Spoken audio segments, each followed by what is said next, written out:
Okay, may usab nga adlaw, mudto, gabi kung unsa nga time ka nagtanaw ni nga video.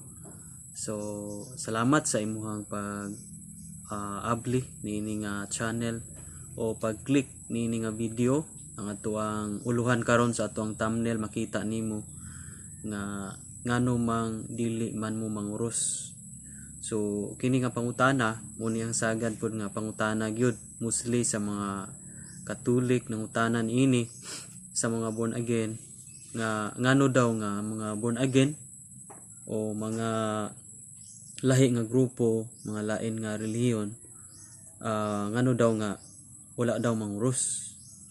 Okay, so unang-una ato sang tukion ang history of the sign of the cross. Before kini nahitabo kini nga practices, doon na kini founder, doon na kini tawo nga nagpromote niini para ang tanan musunod. O kini walay lain nga gauna ini kundili si Emperor Constantine.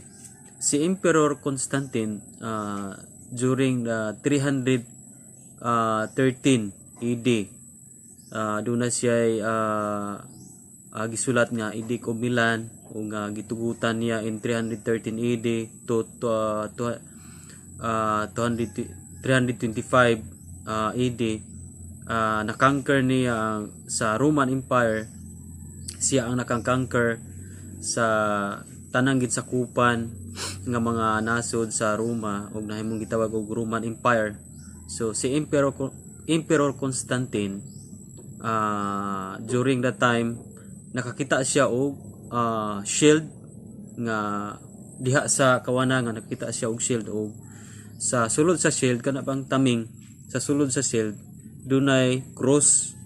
So igisabot ni Emperor Constantine nga ang cross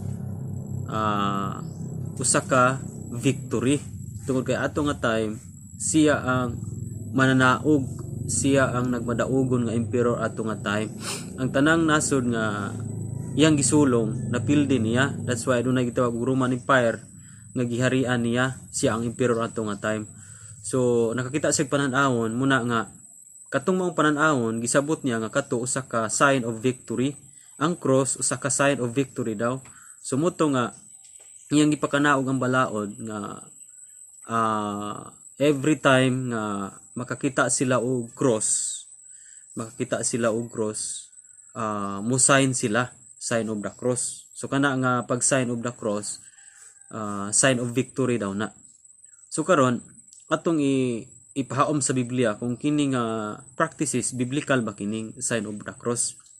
Sa Bible wala gitudlo sa Biblia kining gitawag og sign of the cross.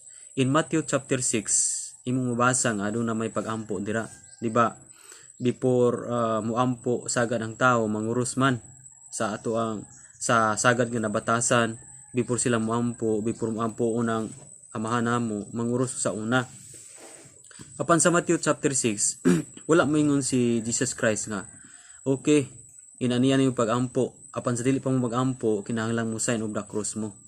So maong kitang born again, kita nga nagatuki sa pulong sa Dios, wala kita nagpractice tungod kay wa man kini gisugo sa Biblia nga before ta mag-ampo makaagi ta og mga minteryo, makaagi og simbahan nga adunay cross. Wala man gisugo sa Biblia nga kinahanglan kang mo sign of the cross. Ug ikaduha pod, maong wala ta mosunod niya ng sign of the cross tungod kay ang founder niya na is usa ka pagano ug dili pod siya Christian. Emperor siya, si Emperor Constantine. So walay rason nga mosunod ta tungod kay wala man siya kabang kaagan sa Biblia kay emperador man siya, ang iya manggugubat ra, wala siya alam-alam sa pulong sa Ginoo. So pagano ang founder ni ana. So walay rason nga kita mosunod sa pagano nga practices nga mao nang sign of the cross. Usa ka pagan practices ang sign of the cross ug wala kini sukaranan nga makita nimo sa Biblia. So mao kini ang atuang tubag kung ngano nga ang born again o dili Katolik nga mga grupo nganong dili sila mo sign of the cross. Una, wala gisugo sa Biblia.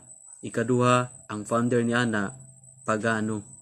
So dili kita mosunod sa pagan practices. Kaya unsa may gingon sa Biblia sa Revelation 22 verse 18 to 20 nga giingnan si Juan nga kinsa katong magdugang o magkuha. Ang magdugang niining basahona dungagan usab sa Dios og mga hampak, o di ba?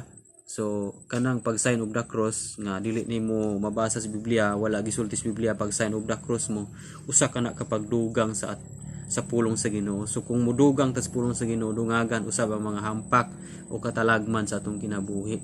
Dili gud ta ganahan og mga katalagman nga maubos tong kinabuhi. Di gud ta ganag mga hampak, mga kastigo.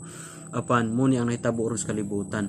Tun kay gidungagan nila ang pulong sa Dios. That's why daghang mga hampak, daghang mga kastigo, daghang mga katalagman o sitwasyon nga niabot sa mga pamilya nga nagpractice sa mga paganong practices nga wala gitudlo sa Biblia.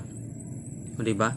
So dili kita mudugang ug dili usab nato kuhaan ang pulong sa Dios. Kaniyon siya, kung kinsa ka itong magkuha, kuhaon usab ang iyang party o ang bahin sa